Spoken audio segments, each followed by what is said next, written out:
Okay, hello everyone. Thanks for joining. Today we are really glad to have Noah Golowich as a speaker.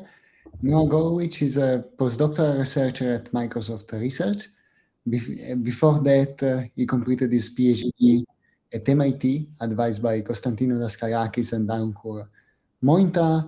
His dissertation received an amazing number of awards, and he will soon join UT Austin later this year. His research interest is in theoretical foundation of modern AI, with many contributions in theoretical computer science, reinforcement learning theory, and today we will see how this theory translates in the large language model world. Thanks a lot for accepting our invitation, and the stage is yours. Cool. Yeah. So thanks for the introduction, and it's great to be speaking here.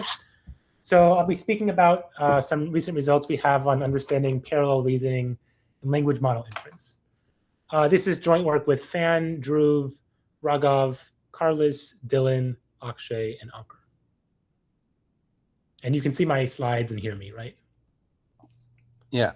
Awesome. Cool. So as I'm sure you're all aware, in recent years, the use of generative AI models to solve challenging problems in math and science and engineering has really taken off. And a really active question that lots of people are thinking about is what is the best way to actually use these models to solve such questions? I'm in particular interested in questions that require lots of thinking or long chains of thought so as to arrive at a satisfactory answer. Now, one way that one might consider doing this, which was the standard way up until, say, a couple of years ago, was just to generate a single chain of thought from the language model.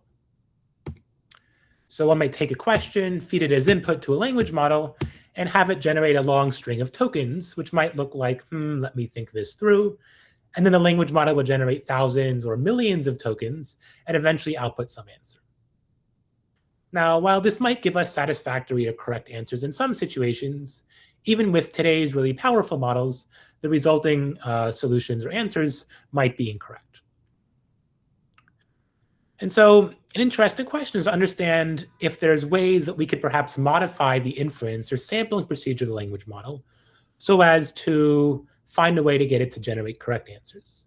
And while this is certainly interesting for a purely inference-based standpoint, doing so might also help in training the language model so as to become more accurate in the future, because we could potentially train on the chains of thought or solutions that we generate through these modified inference procedures.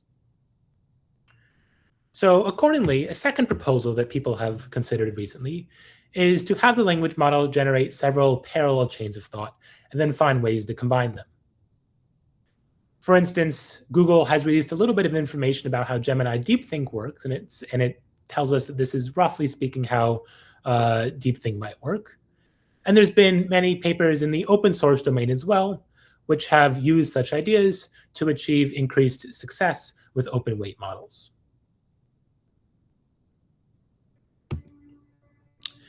Now, the techniques that people have used to achieve this are quite varied and ad hoc in nature, but there are some common themes.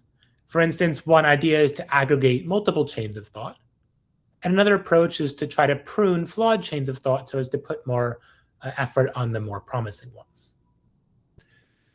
But for the most part, the landscape here is very much heuristic in nature. We don't really have a satisfying theoretical groundwork for it. And so I think an interesting question is to understand if we can analyze some of these parallel generation-based inference time interventions in a principled manner. And the purpose of this talk is to develop some of the theoretical groundwork to help us to work towards a solution to this question.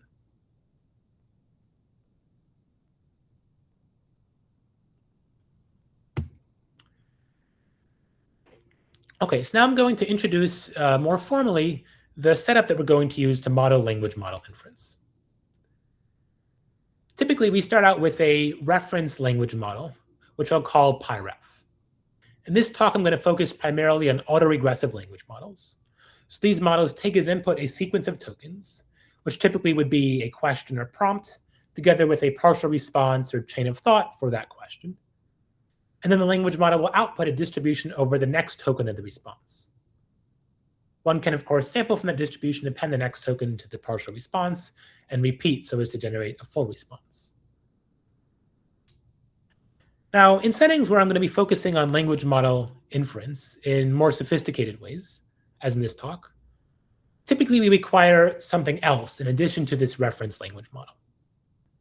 In particular, we need some additional model or way of evaluating partial responses.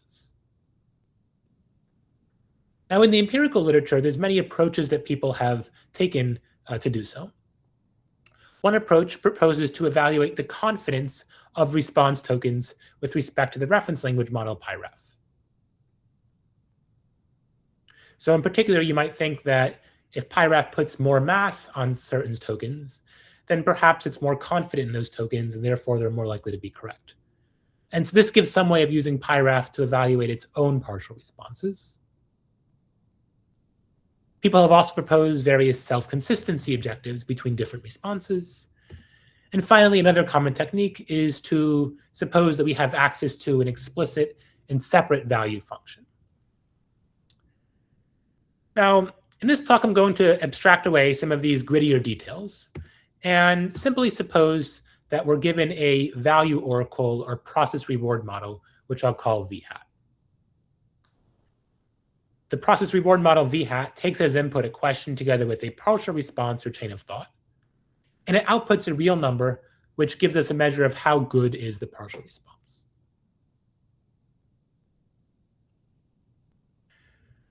Okay, so these two oracles, this reference language model PyRef and the value oracle VHAT, are the two main tools or oracles that we'll have, and we're going to be using them to achieve the following goal.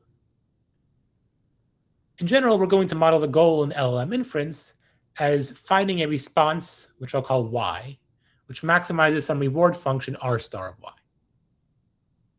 We're just going to require that the redistribution of Y is subject to KL regularization. In other words, it does not drift too far from the reference language model PyRef with respect to KL divergence. There's a few different reasons why one might want to impose KL regularization. It could potentially be useful for optimization-based reasons. It may help our language model to avoid drifting into areas of the parameter space, which generate kind of uninterpretable or not very useful responses. And it could also be motivated by some alignment or safety concerns. Perhaps we don't want to undo some of the alignment training that was done beforehand. Now, here are a few examples of such a reward function R star. For instance, in the setting of solving math questions, R star might be the correctness indicator that Y correctly responds to some given prompt. Alternatively, R star could be adherence to a particular style of writing.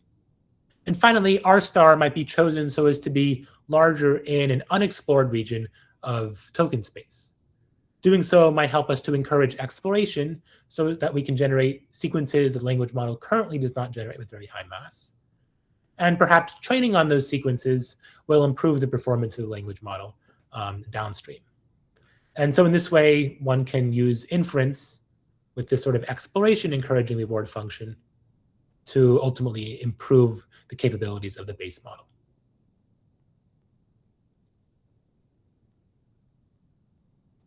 Now, the advantage of our framework, by simply supposing that we have some abstract reward function, is it allows us to capture all of these settings as well as many others.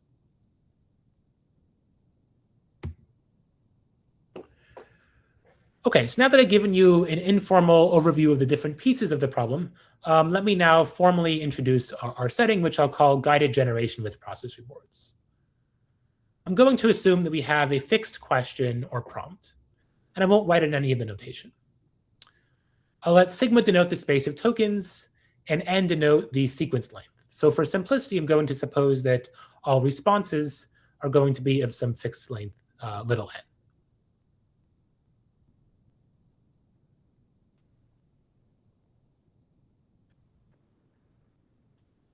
So formally speaking, autoregressive language model PyRef is a distribution over sequences of n tokens. And the way that the query access that we're going to have to it is we're going to assume that we can fix any sequence of tokens y1 to I-1, And we can query it for a token drawn from the distribution of yi conditioned on the previous tokens. We also have this value oracle v hat, and we assume that we can query its value at any sequence of I tokens y1 to I for an integer I less than or equal to n. Now, given these two oracles, we want to solve the following problem. Given some ground truth value, which I'll call v star, which maps sequences of n tokens to non-negative real numbers, which we can query, we want to sample from the distribution pi star, which is defined as the tilting of the reference language model pi ref by v star. So in other words, for any sequence y, the mass that pi star puts on y is proportional to pi ref of y times v star of y. Now, this problem of sampling from this tilted distribution pi star might look a little bit different than the problem of reward maximization, which I described informally on the previous slide. But it's a well-known fact that these two problems are equivalent. Indeed, given some reward function r star, if we define a value function v star of y to be exponential of r star of y modified by a temperature parameter beta, then the solution to the KL regularized reward maximization problem, which I mentioned in the previous slide, is exactly the tilted distribution pi star. And so these two problems are equivalent, and it will actually be a little bit more useful for some technical reasons for us to focus on the sampling version of the problem, namely sampling from pi star. But you can keep in your mind that we're really just solving some reward maximization problem as well.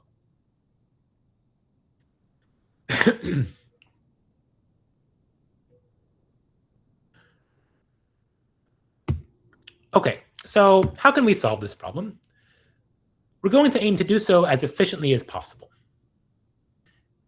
Formally, we want to ask how many queries do we need to make to the reference language model pi ref, as well as the value oracle v hat, in order to produce a single approximate sample from pi star.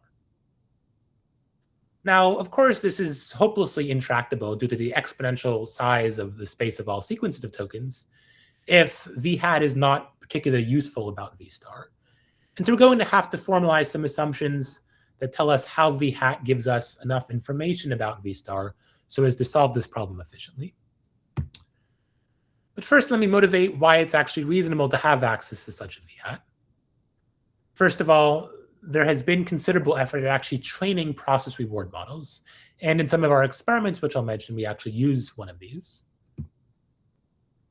And second, one can actually use other heuristics as a sort of useful proxy.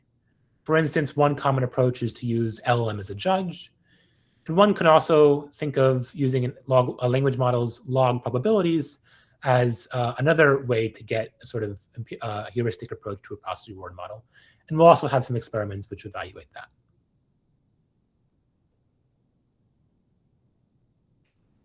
Okay, so now let me go on and formalize, or let me first tell you the sort of the high-level theorem that we'll be able to prove. What we'll show is that if v hat is a good approximation to v star in an appropriate sense, then we can sample from a distribution that's epsilon close to pi star using a number of queries to our reference language model oracle pi ref, the value oracle v hat, which is a polynomial in n, 1 over epsilon, and some parameter c, which measures how good of an approximation v hat is. So to make this theorem a little bit more formal, I'll now go into more detail about how we formalize the idea that v hat is useful. To do so, I'm first going to extend the mapping v star, which initially I defined on just being a mapping of full length n sequences. I'm going to extend it to be a mapping on all partial sequences. In particular, I'll define v star of a sequence y1 to I to be the expected value of v star on the full-length sequence y1 to n, when the tokens yi plus 1 through n are drawn according to the reference language model's distribution. Now, one point I want to make here is that we don't have ability to query v star on partial sequences. We only know its value on full-length sequences. In other words, we only know if a full answer to a question is correct or not. You may have some verifier. So this extension of V star to partial length sequences is purely for the purpose of analysis. And roughly speaking, what we'll want to assume is that V hat is close to V star on such partial sequences Y1 to I.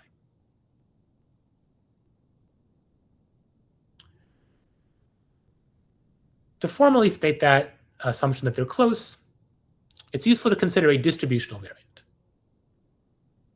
So I'm going to define pi I star to be the marginal distribution of pi I on the first I coordinates.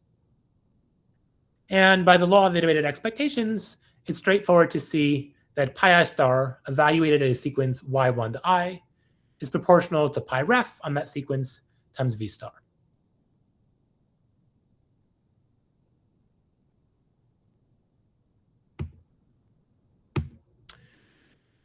And one can similarly define an analogous distribution pi I hat, which is the tilting of pi ref by V hat on sequences of length I.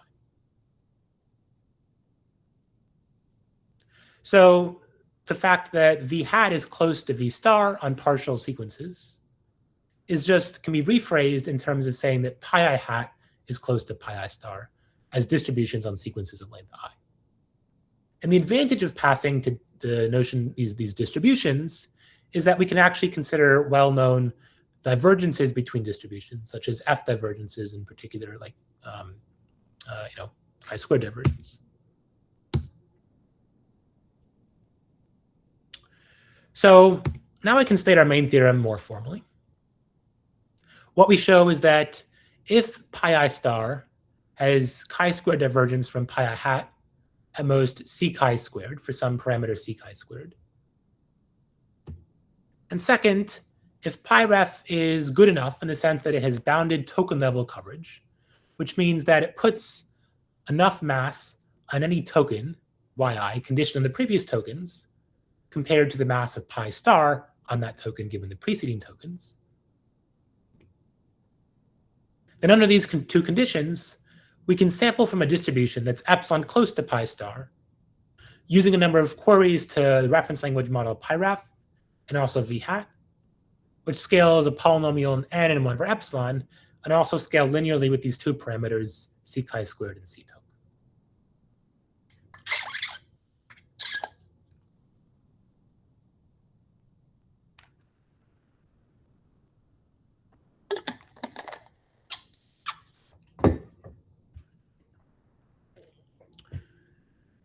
Okay, so let me just unpack this theorem statement a little bit. As I mentioned, the first requirement here is telling us that the value oracle V hat is good enough in that it induces a marginal distribution on length I sequences, which is close to the distribution induced by V star.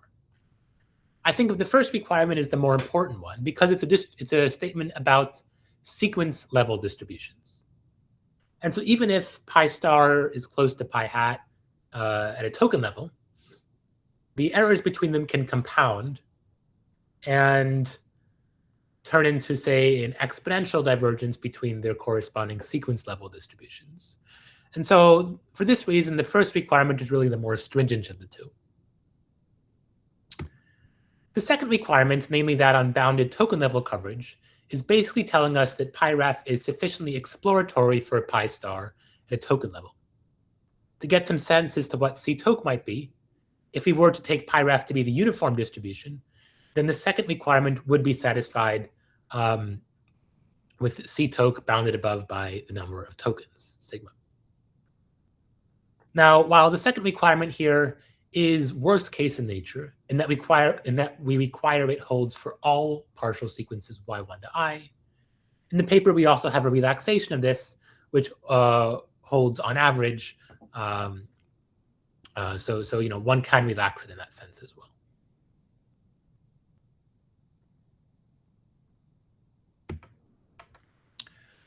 Okay, so now let me tell you a little bit about the algorithm that we can use to achieve this sampling guarantee.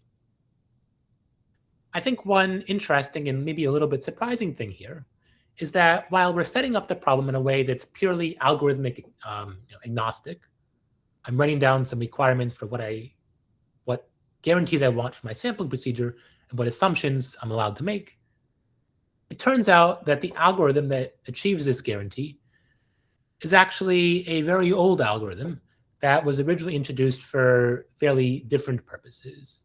And this algorithm is known as sequential Monte Carlo, or SMC. So how does SMC work?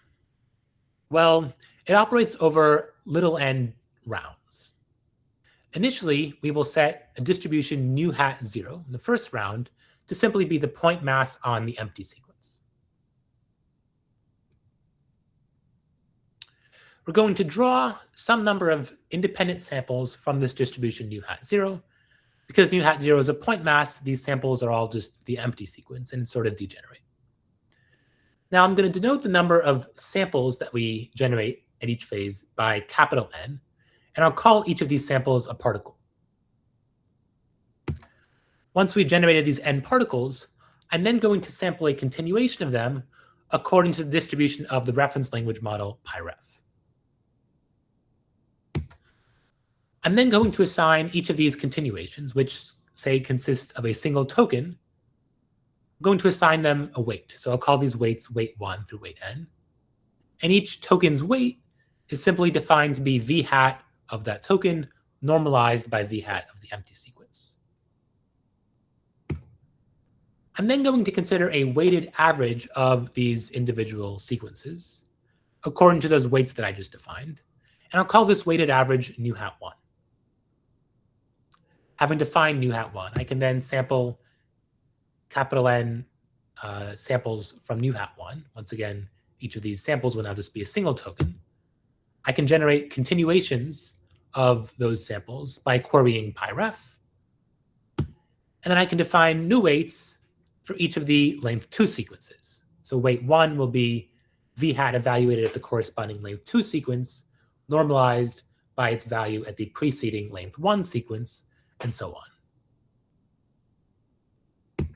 I can then define a distribution nu hat 2, which is the weighted average of these length 2 sequences, and repeat this procedure to generate nu hat 3, nu hat 4, and so on. After a total of little n steps, I'm going to end up with some distribution nu hat n, and then I can output a sample from that distribution. It turns out that that sample will actually obtain the guarantee that we stated.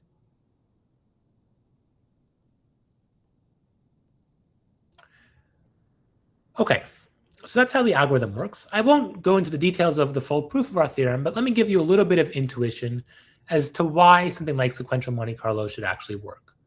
Why should it focus mass on sequences where V star is large? In other words, where pi star puts a lot of mass. To give you some idea for this, I'm going to consider a simple setting in which the alphabet sigma is binary and PyRef is uniform. In other words, PyRef is the uniform distribution over the leaves of a binary tree. And the intermediate nodes of this binary tree correspond to partial sequences. So those are the sequences that will generate in the course of running SMC. Let's suppose that V star is large at some small subset of leaves of the tree, and then it's small in the remainder of the leaves of the tree. So in other words, pi star, the target distribution that we're aiming to sample from, puts a lot of its mass in this relatively small area of this tree. And it's possible that this region is, say, exponentially small as a proportion of the number of leaves total. And yet our theorem will still give interesting guarantees. So the value of V hat at internal nodes of the tree reflects the value of V star at the corresponding leaves in an approximate sense. And with this in mind, we can now consider the execution of sequentially Monte Carlo. It initializes a bunch of particles at the root of the tree corresponding to the empty sequence. Then each step of sequentially Monte Carlo will sample some children of the current node for each particle. This corresponds to generating the next token according to PyRef. SMC will then define a new reweighted distribution over those particles, which takes into account the value of V hat at those intermediate nodes.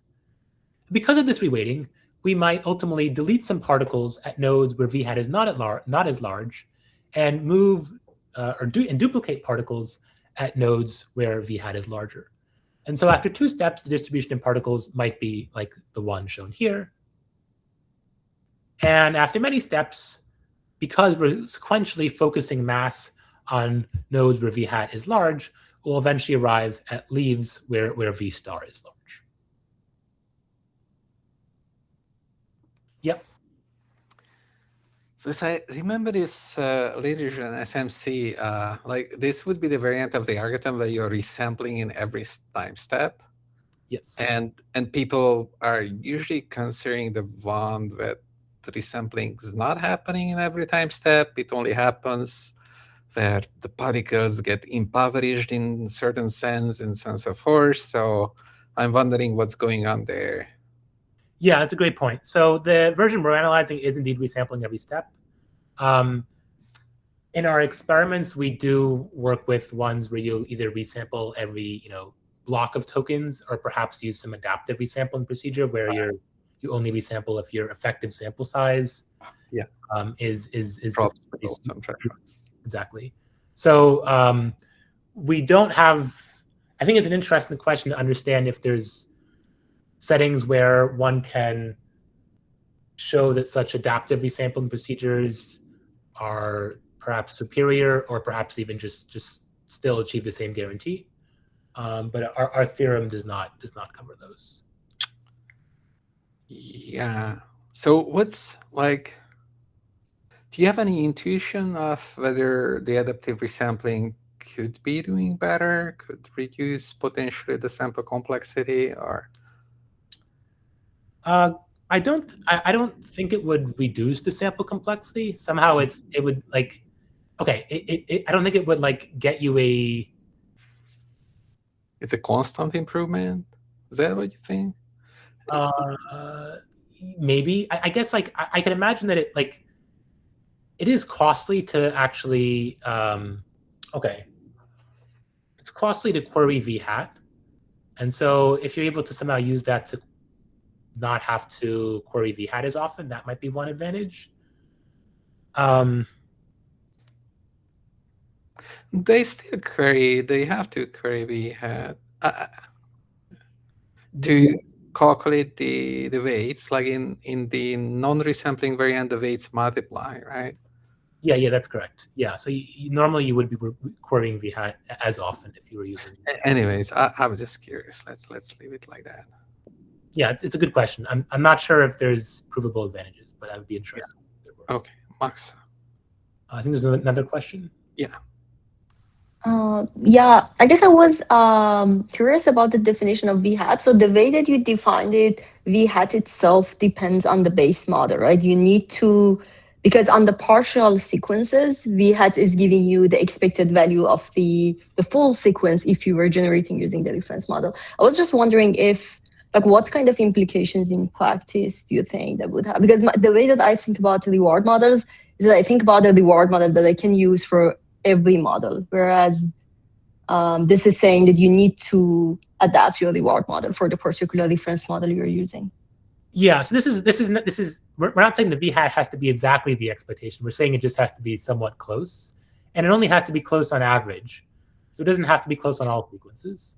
But you're absolutely correct that we do require that it is accurate with respect to the distribution of PyRef, and that is a requirement here.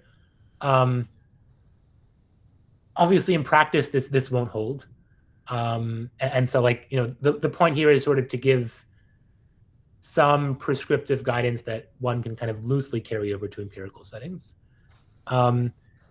I think it'd be very interesting to figure out if there's more like universal conditions on v hat, maybe don't depend as tightly on PyRef. But like for most natural ones that we've considered, there's lower bounds, so like you can't do much. And that's one common thing you run into. You just, if you make any sort of, if you move outside the realm of these assumptions, there's often like exponential lower bounds. That makes sense. Thank you. Yeah.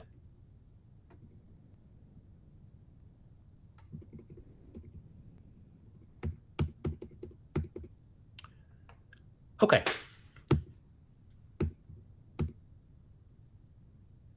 Let me see how much time I have.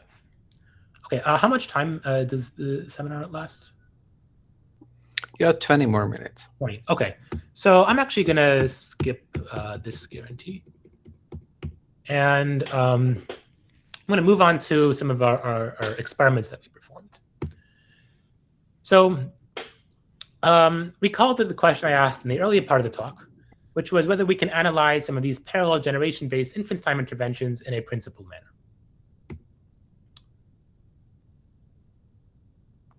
And while our theorem, gives us some kind of requirements under which we can effectively sample from a tilted distribution, it would be nice to sort of close the loop and ask if the properties that our theory predicts are important for sampling actually empirically predict the sampling performance of sequential Monte Carlo or related particle filtering based methods.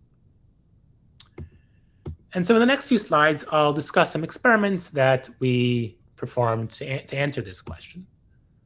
I'll start with a sort of toy experiment, which I'll call the prompt switching task.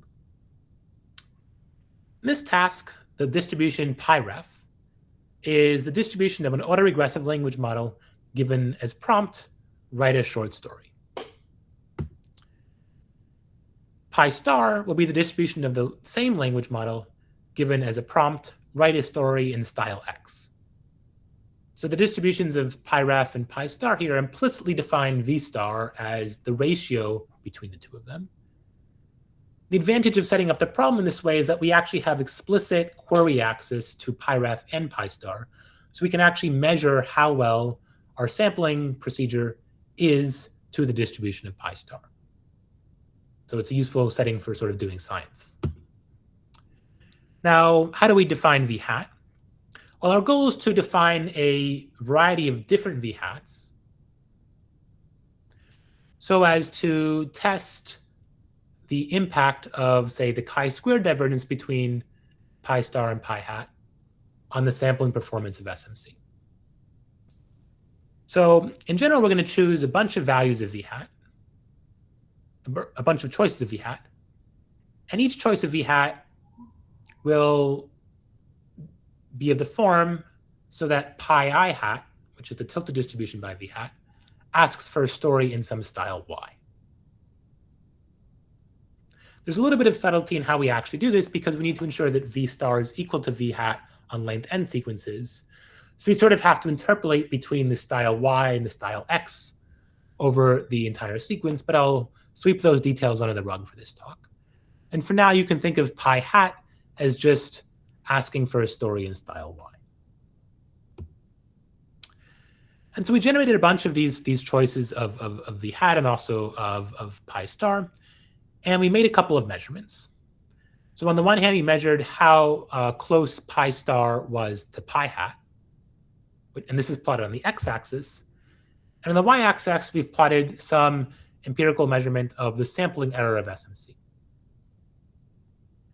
And what you can see is that over different instances, namely over different styles y and styles x, the two quantities correlate with each other. And one can observe a similar trend holds with respect to action level coverage. So as a sort of KL proxy for action level coverage gets larger, the sampling error of SMC also gets larger. So this gives us some initial confidence that at least when our goal is to minimize sampling error, the quantities that our theory comes up with are indeed predictive of performance in practice and in fact on large language models.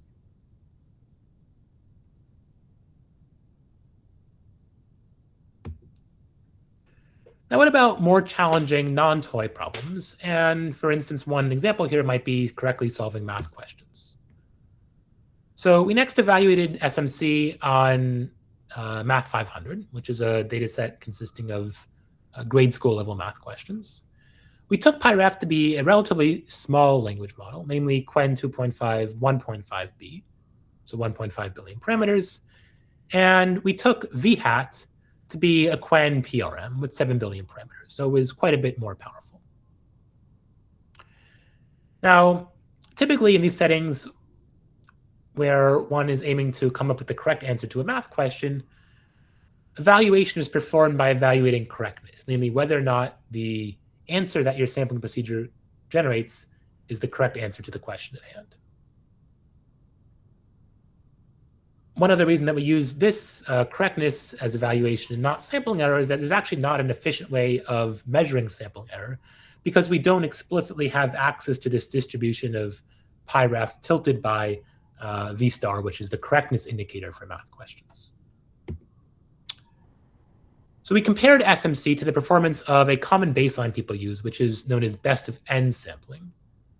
Best of n simply generates some number n, which we took to be 32 independent samples from pi ref, and we chose the best according to V hat.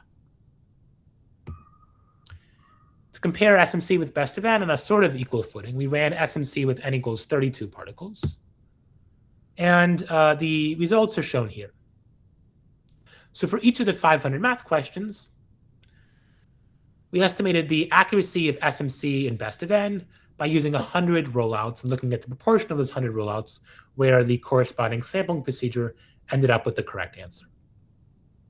And what you can see is that the majority of the points here, corresponding to the majority of the math questions, lie below the line y equals x, which indicates that the performance of SMC is superior to that of best of n on most questions. So in other words, SMC is a robust improvement to the performance of best of n. Yeah, Luca, you have a question? Yes, I have a question about the fact, is best of n solving the same problem that sequential Monte Carlo tries to solve? In some sense, being close to pi ref is something that also best of n takes into account, or best of n here is just trying to maximize V hat greedily? Okay, that's a good question. Best of n is not trying to, it's not explicitly trying to regularize to pi ref. Although I do suspect that there's sort of an implicit regularization as controlled by the parameter n. So I think there's actually been some papers in the literature which, analyze like sharpening and its relation to that one. I think you can show that there is some sort of implicit regularization. Like for instance, when n equals 2, one shouldn't expect that best of n going far from pi ref. Far from the distribution. Okay, I see. Thanks. Yeah. Yeah, Shaba.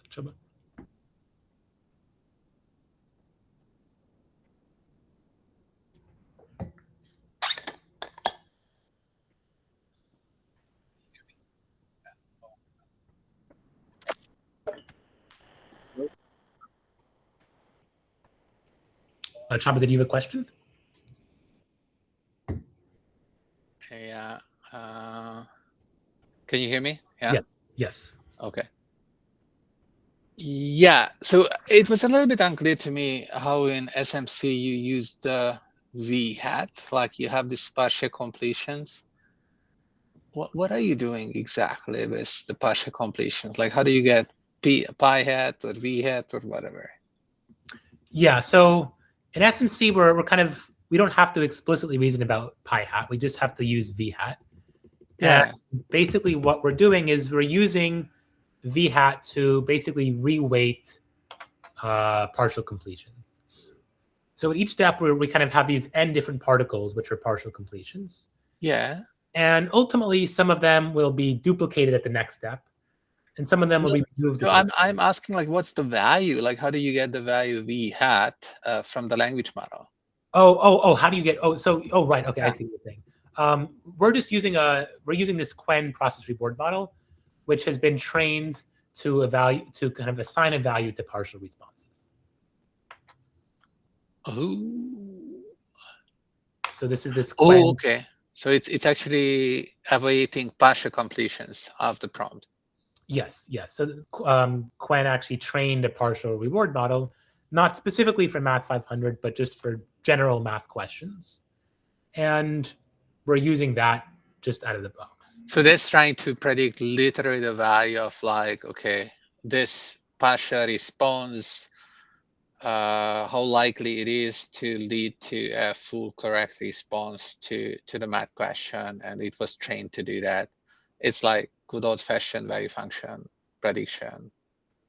Yeah. Now, like the way they train it is sort of a little bit complicated and not like it wasn't explicitly trained for this task, but yes, that's basically what they did. Oh, it's like the PRM is a process reward model. Okay, I get it. Yes. I see. Okay. All right, thank you. Yeah, and I think one sort of interesting thing is that while the Quen 7B math PRM was not explicitly trained for this task, it still works decently well here. Oh. Okay. So one takeaway from this plot is that when you normalize for the number of particles, SMC improves upon best of n performance. But I'm kind of cheating a little bit, and the way in which I'm cheating is that SMC for some number n of particles is still a little bit more expensive than best of n for n particles. This is because SMC requires us to evaluate v hat at multiple points along the sequence. Now, we're actually only evaluating v hat at every block of 64 or 128 tokens. So it's maybe not that that large of an increase in cost. However, v hat in this setting is actually much larger than PyRef. And so querying v hat takes a lot more time than PyRef. And so this is not completely a fair comparison. And so to do a more fair comparison, we also experimented with a setting where v hat consists is basically given by log probabilities of PyRef. And so we took PyRef to be a Quen 7B model, and we let v hat basically be, say, the exponential of the log probability multiplied by some temperature parameter lambda. And so I'm basically looking at the likelihood of the current partial sequence under PyRef raised to some power which depends on lambda.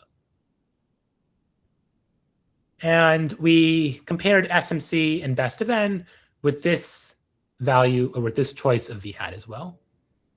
I've plotted on the x-axis the number of particles n, and the y-axis shows the accuracy on Math 500. And so what you can see is that for a couple of different values of lambda, the performance of SMC increases by about 10 percentage points from going from 1 particle to n particles, whereas the performance of best of n only increases a little bit and then actually gets worse due to some sort of like overfitting type thing. Can I ask a question about this? Yeah.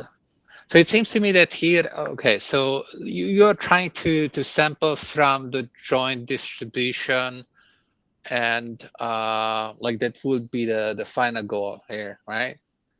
And either you do it in sequential fashion or you enhance it with SMC. People in the literature consider this problem. They consider usually a different problem of maximizing log likelihood, and then for that running a little search process, right? You understand what I'm saying? Are you talking about like you mean like some recent papers in literature or older ones? No, it's like, okay, so people realize that when you're generating a whole sequence, the sequence you land on might not be a likelihood maximizing sequence. So you might consider the problem of generating such a sequence, and then for that you run some local search procedure, right? Like, and it seems to me that like this experiment is in spirit, in a way, is going in that direction, right? Like the direct comparator for if you only have PyRef and you want to get better samples from PyRef, better would normally mean that larger log likelihood is what you're interested in. Right. Then you would run some local search like that. And instead of that, you could also run SMC. So now the question is, okay, like how does SMC compare to local search? Yes, that's sort of exactly what this is doing. Yeah, I guess like people have tried using like Metropolis Hastings type things. Well, not even that. It's more like the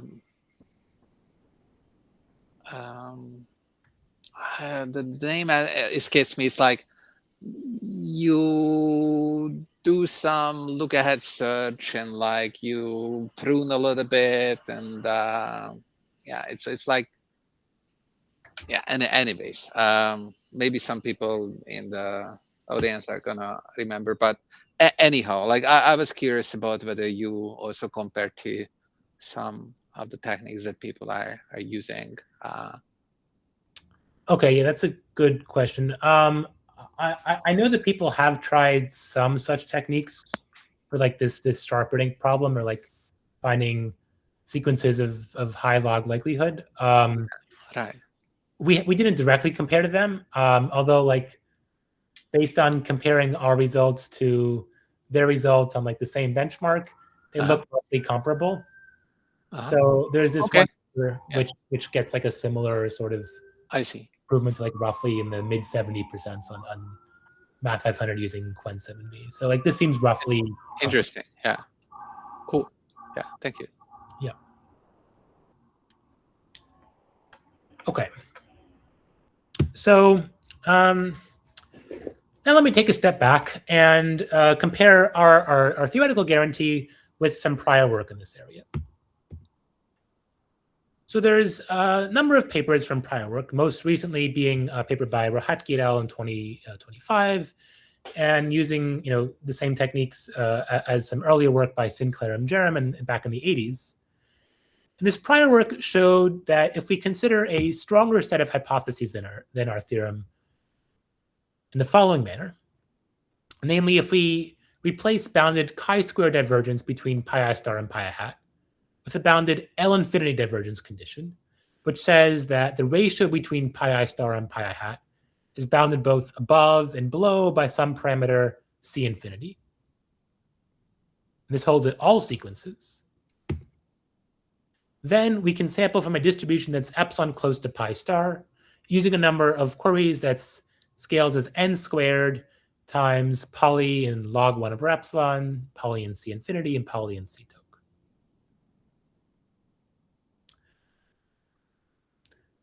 So this improves that n cubed to an n squared, and it also improves the 1 over epsilon squared to a poly log 1 over epsilon. Now, how do these papers prove this theorem? They actually take an approach that looks quite different on the surface. And this approach is sort of a backtracking or random walk-based idea. So to give you some sense as to what these papers are doing, they're taking, let me consider this simple setting with a binary alphabet, where once again, you can consider all partial responses as the nodes of a binary tree. And these backtracking approaches start at the root of the tree, correspond to the empty sequence, and they repeatedly walk down the tree, basically choosing a random child at each node. And at each step of this procedure, they will, with some probability, backtrack to the node that the walk previously visited. And in general, it's going to backtrack at nodes for which v hat is smaller. So the idea is that if v hat small at some node, then v star is small at the leaves, which are descendants of that node, and perhaps we shouldn't consider that subtree with as much probability. And eventually, we'll end up at some leaf of the tree, and we can output that leaf. So despite the fact that on the surface, backtracking looks quite a bit different from SMC, we show that under this L infinity divergence condition, one can actually interpret backtracking as a sort of SMC-like procedure by coupling the backtracking random walk to the particles in SMC. And indeed, we can show that SMC with a final rejection sampling step actually recovers the guarantee of this prior work. Namely, the ability to sample from a distribution that's epsilon close to pi star using n squared times poly log 1 over epsilon queries.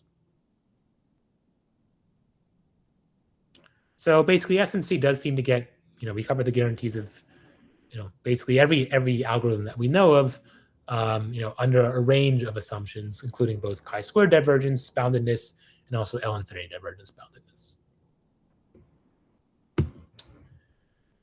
So let me summarize the prior work for bounded L infinity divergence assumptions. In the setting where the constants C infinity and C toke, C infinity and C toke are both O of 1, we know that we can sample from a distribution that's epsilon close to pi star using n squared times poly log 1 over epsilon queries. Now, there's still one remaining kind of perhaps downside to this result, which is that if pi star is equal to pi hat at all steps I, then we actually only need n queries to sample from pi star. This is because we can compute the conditional distribution of pi star of yi given the preceding tokens y1 to I-1, because we know pi hat, which equals pi star. And what this theorem in the yellow box is telling us is that if pi star is not equal to pi hat, but only by, say, if we're only off by, say, a constant factor, then the theorem is telling us that we have to pay an O of n overhead per token. So we have to pay O of n squared queries total. This is fairly pessimistic because n can often be quite large. As I mentioned, chains of thought can be thousands or millions of tokens. And so an interesting question, which actually was posed explicitly in some work by Hayes and Sinclair in 2010, and sort of was implicit in the work of Jerem and Sinclair in the 80s, is under this bounded L infinity divergence condition, is it possible to sample from pi star using subquadratically many queries?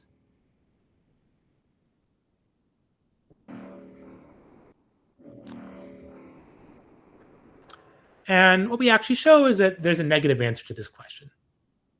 No algorithm can sample from a distribution that's 1/10 close to pi star using little O of n squared queries, even when this L infinity divergence constant is any value bigger than 1 and the alpha bit is binary.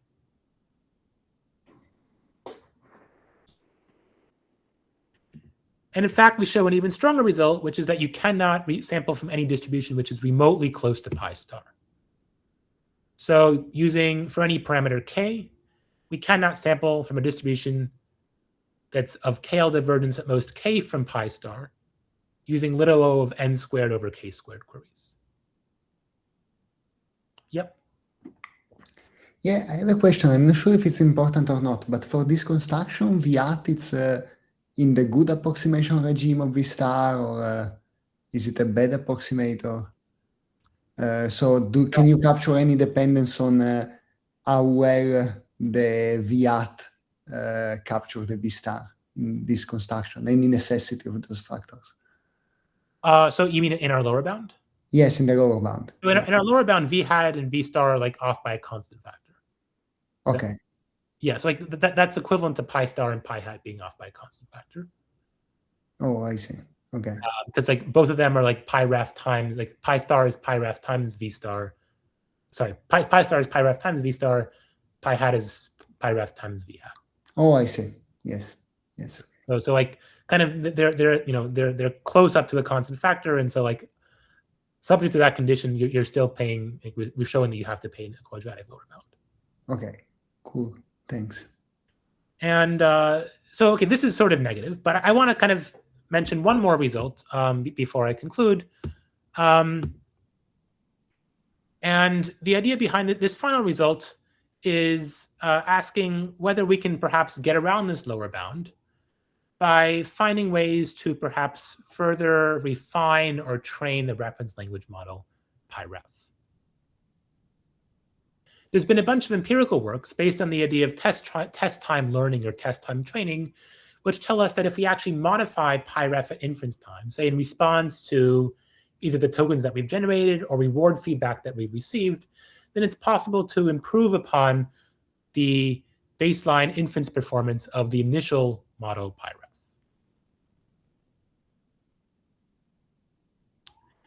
To understand how we might capture this idea of modifying or training PyRef at inference time, it's useful to consider an analogy with statistical learning. So in statistical learning, empirically speaking, people train the weights of a neural network, which might perform classification so as to fit ground truth labels. How do we model that theoretically? Well, we suppose we have some class script f of functions. The ground truth labeling belongs to this class script f. And then we use the knowledge of class script f, of the class script f, together with our data to output a hypothesis, namely one in which f minimizes empirical risk. What about in test time learning? Well, as I mentioned, empirically, people are training the weights of some transformer, pi ref, at inference time, so as to sample from some tilted distribution pi star. So how can we sort of fill in the square here and find the right theoretical abstraction to model test time learning? Well, a natural idea is to suppose that the target distribution pi star belongs to a class script f of distributions, and we know this class script f. And then to use knowledge of this class script f together with the ability to query v hat so as to output a sample from pi star. And it is under this abstraction, or this setup, under which we can actually show that it's possible to circumvent this quadratic lower bound. So here's what we're able to show. For any class script f of distributions over sequences of tokens, given the promise that the target distribution pi star belongs to script f, then we can actually sample from a distribution which is epsilon close to pi star using only n root log f times polylog 1 over epsilon queries to the reference language model on v hat. So just to give you some context here, if the class f is bounded above in size by x of n squared, then our upper bound of n root log f gives us n times something that's little o of n squared. Sorry, n times something that's little o of n. In other words, little o of n squared queries in order to produce an approximate sample. And so what we've shown is that doing this sort of test time training over a sufficiently constrained class f can actually provably improve sampling efficiency.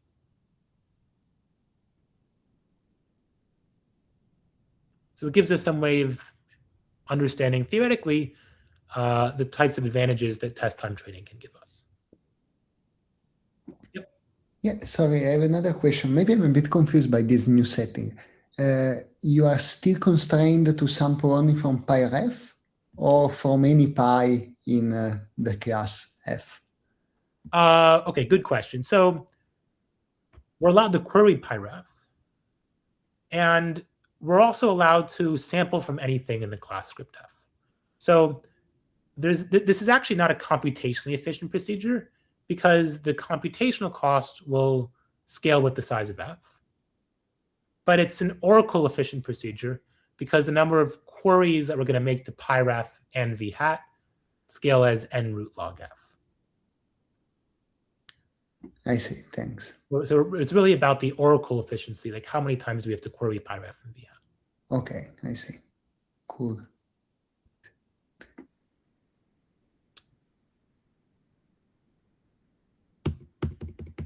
Okay, so I think I'm basically out of time, so I'll skip the proof of that. And I'll just finish by summarizing a couple of open questions. So I think one really interesting direction is to view this test time training result as a sort of analog of basic results in statistical learning that tell us that when uniform convergence holds, the number of samples that we need scales as roughly like root, log cardinality of the hypothesis class. And one can ask analogously, if there are more refined complexity measures of this class F of distributions that more precisely capture the oracle complexity of sampling in our framework. So perhaps due to the sort of online nature of sampling, there is some analog of Littlestone dimension, which can replace this root log F in our theorem statement so as to give us a more instance-dependent characterization of how many queries we actually need to sample from some tilted distribution. And there's also some more kind of lower level technical questions about finding the correct dependence on n and log size of cardinality class. So I conjecture that n root log f is basically the correct answer if we're only going to depend on n in the size of f. So just to summarize from the last few slides, we have this lower bound that gives a quadratic lower bound the number of queries that we need to sample from a distribution close to pi star. And this lower bound holds if the size, even if it's promised that pi star belongs to some class F of size, say x prevents the fourth.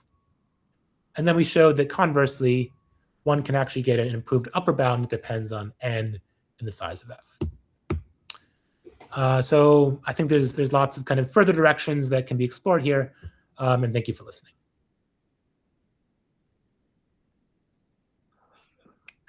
Yeah, thank you. Great, thank you. Nice talk. All right. Yunghyan, you're the first one. Oh, okay. I was looking for how to clap, but I do have a question though. So throughout your talks here, the notion of distance here is in total radiation distance, and previously it was reverse scale where you have the pi star at the left and pi hat at the right? And so I was wondering, like, how crucial is the choice of distance when you say epsilon close in the results that you mentioned? Oh, good question. Okay, so for SMC, we should be able to get stronger bounds. I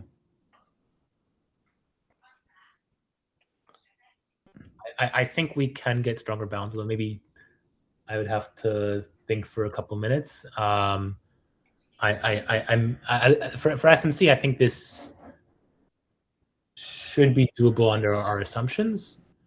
For the test time learning result, it's a little bit less clear. I'm not sure, but I think that at least for the basic SMC procedure, you should. I think probably it's possible to get stronger bounds, like for instance in terms of KO. I see. All right. Thank you. Yeah, obviously you skipped a lot of slides for the test time learning. What is the basic idea there? Oh, of how this is done? Yeah. Yeah. So okay, here's the basic idea. We call it the basic. I call it the basic sampling procedure. So the idea is as follows. I'm going to let nu bar be the mean of the measures in F.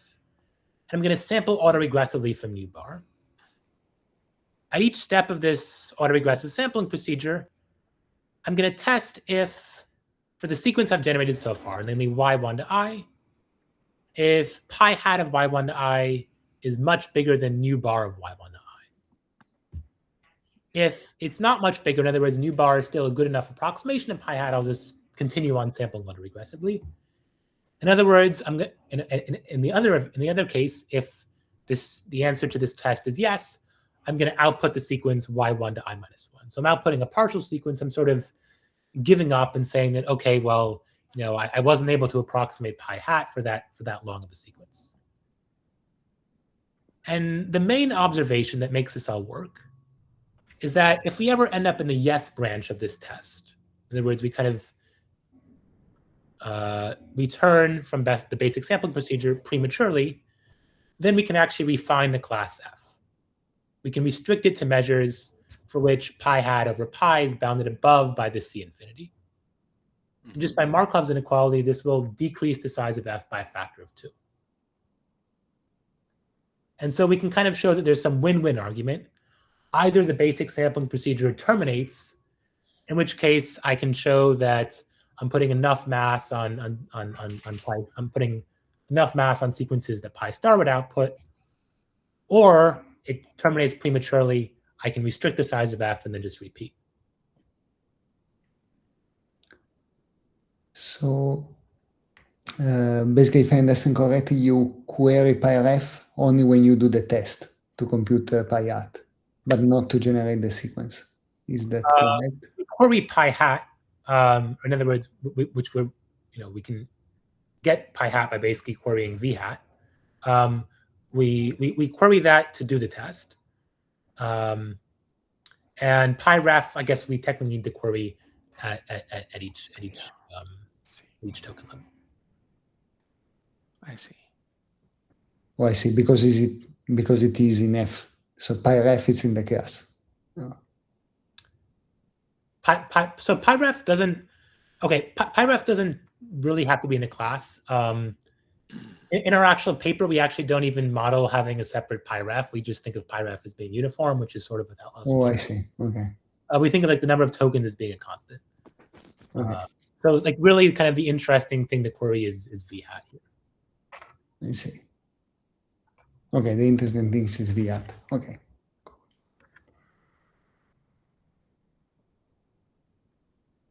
Right. So basically, go as long as you're not too much off target. When you're too much off target, then that's a pruning opportunity for your hypothesis space, because you just encountered a sequence where you see that the divergence between where you want to be and where you ended up is too big, right? If the ratio of pi hat over pi is Right. big, then Right, that's right. a pruning opportunity. Yeah. So it's basically like sampling based on the average gives you either a witness of a big divergence, in which case you can prune and basically halve, or there was no witness, in which case you're done. Good. Yeah, I see. Exactly. This makes a lot of sense. Yeah. Very cool. Yeah. It's a pity that it's very far from something that you could hope to efficiently implement. Yes. Yeah. I wonder whether if you start to specialize F to, I don't know, log linear or something, you could do something. Probably not. Yeah, I'm not sure. Like, I think it's okay. If I were to, it's most closely related to maybe something like the halving algorithm for like online learning. Right. Which obviously is also not very implementable. Yeah. I agree with you that maybe log linear is the place to start, and I mean, I suspect that there, like, probably the right answer is gradient descent,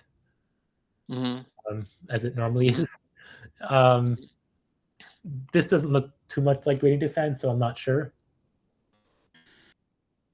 Yeah, sometimes these paths are mysterious and leading to the same place, but yeah.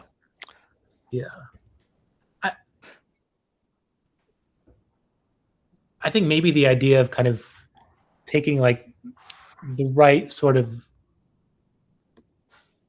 so basically this measure new bar and this procedure is sort of playing the role of pyref. It's sort of like a kind of central measure that, that lets us kind of find good witnesses.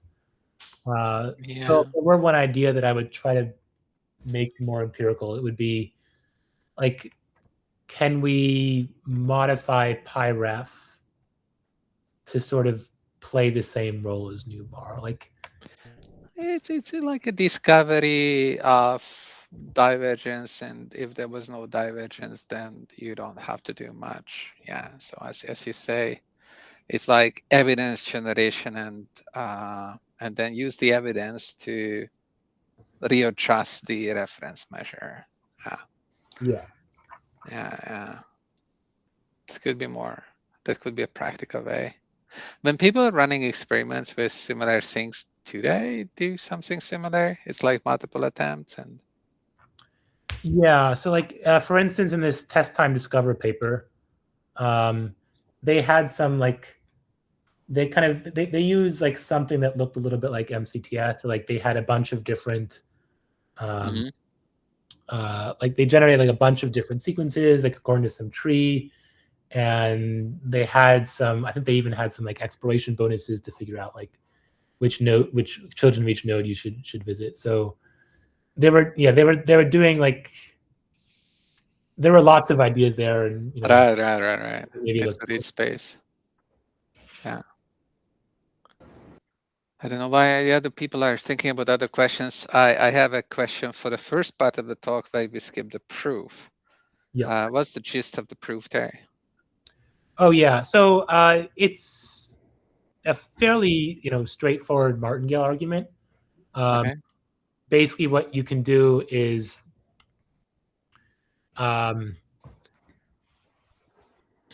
so you can basically define for, let me just go to the slide. So it's gonna be some error control, right? Like you are rolling forward with this marginal distributions, and you want to say that the errors don't accumulate too much. Yeah. So exactly. I mean, basically, the way we can formalize that is via an appropriately defined martingale, which is basically like sum of the for all the particles, we kind of sum an appropriate The empirical measure. What's that? The empirical measure. Yeah, you look at the empirical measure of the particles, we sum basically like formally like for each particle in nu hat I, we look at the sum over the supportive nu hat I of v star over v hat of that particle, and you can show that this thing is a martingale. Therefore, we can apply like standard martingale concentration inequalities and show that basically use the fact that n is large enough to show that nu hat I is a close enough approximation to the true like pi hat I. Right. So the n cube is getting there because you need to use n squared particles. Yes, this is correct. Yes. Okay. Interesting.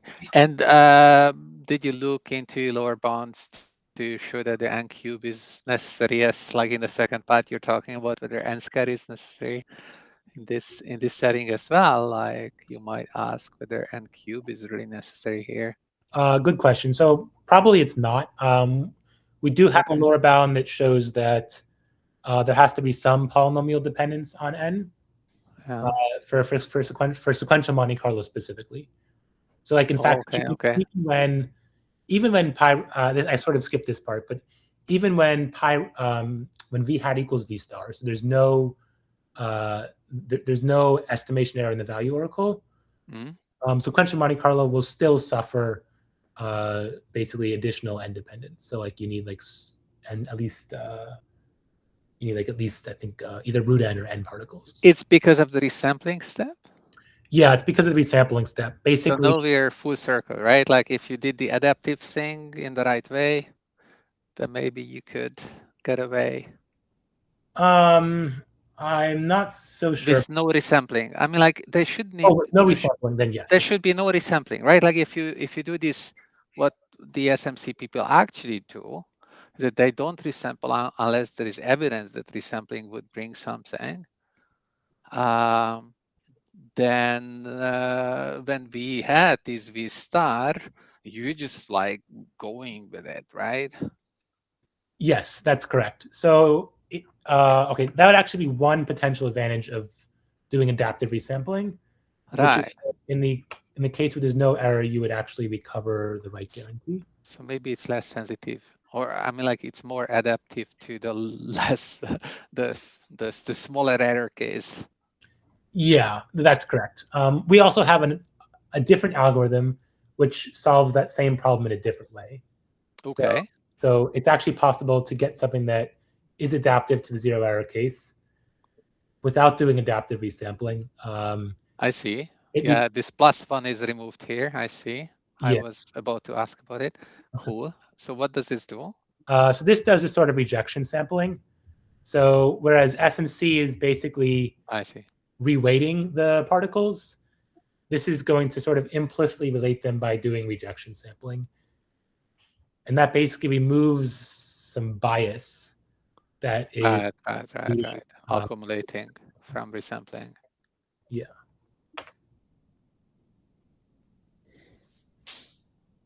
And in practice, have you tried this? Is this better? Yeah, we tried this in the same settings where we tried SMC. It's roughly comparable. It's not. So maybe you are not in the setting where V hat is actually close to V star. Exactly. Yes. That's why I didn't put too much emphasis on this.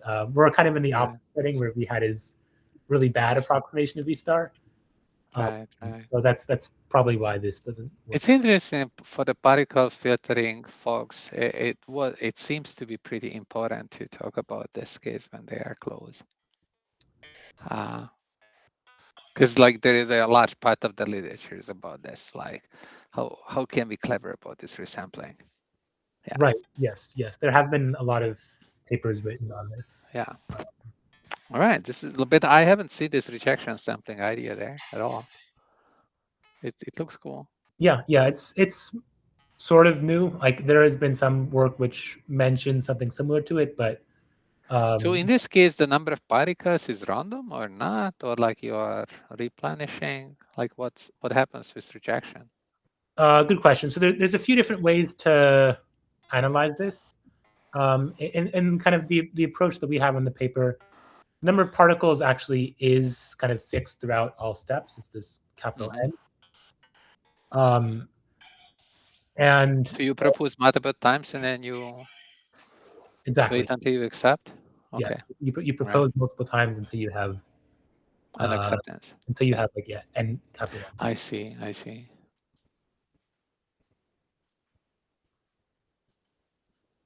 Got it. You can also analyze a procedure where you have varying numbers of particles. And that works as well, but this is a little cleaner. Yeah. Cool. Alireza? Yeah, actually, I wasn't here at the talk when you were talking about this part, but I have a question that when you say that the number of particles is fixed over the layers, does that make any difference if we start from a smaller number of particles, and then we get to the, like for example, to the bottom of the tree, and we have multiple nodes, we can clone them and make them monomers. Yeah, we got exponentially many particles at the end. In that case, do we get some computational benefit or not? Sorry, I'm not sure I understand what you're asking. Maybe adapt the number of particles to the situation, I guess. Like that's how I would translate it. I see. People do that in practice too. Yeah, I could imagine that would work. Probably. I think maybe like if you like probably V hat is like maybe if the number of particles adapts to like the rate, like the divergence between pi star and pi hat at each step I, then maybe you could get some guarantee like that. I can imagine that like something like this could work. But I mean, that's not the bottleneck of the computational issue, right? Maybe because I was thinking how we can make this computationally efficient. This is not very. Why is it not efficient? It's kind of efficient. Yeah, this is efficient. Oh, okay. So never mind. I mean, the main cost is like the number of particles. So like you pay with the number of particles. Yeah. But modulo that, it's efficient. Yeah, don't increase that too much.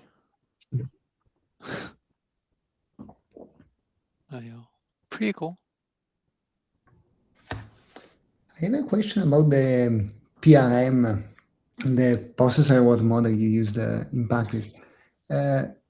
So basically, if I understood correctly, the V hat tries to approximate the expectation of V star under pi ref. Right. Can you give to the PRM the policy pi ref and say, I want the chance that the problem is solved if I continue to sample from pi ref or to another policy? So I'm asking because I don't know very well how this PRM works in practice, but can you give as an input to the PRM the policy under which you want to continue to sample and see which is the likelihood that under that policy you solve the problem? Yeah. So the current PRMs don't really allow you to kind of tell them what the policy is. They just think as input a sequence and output a number. So like they're totally agnostic to like what distribution you're generating from. The idea is that maybe there's like some sort of universal value as to like how promising a math, partial responses to some math question.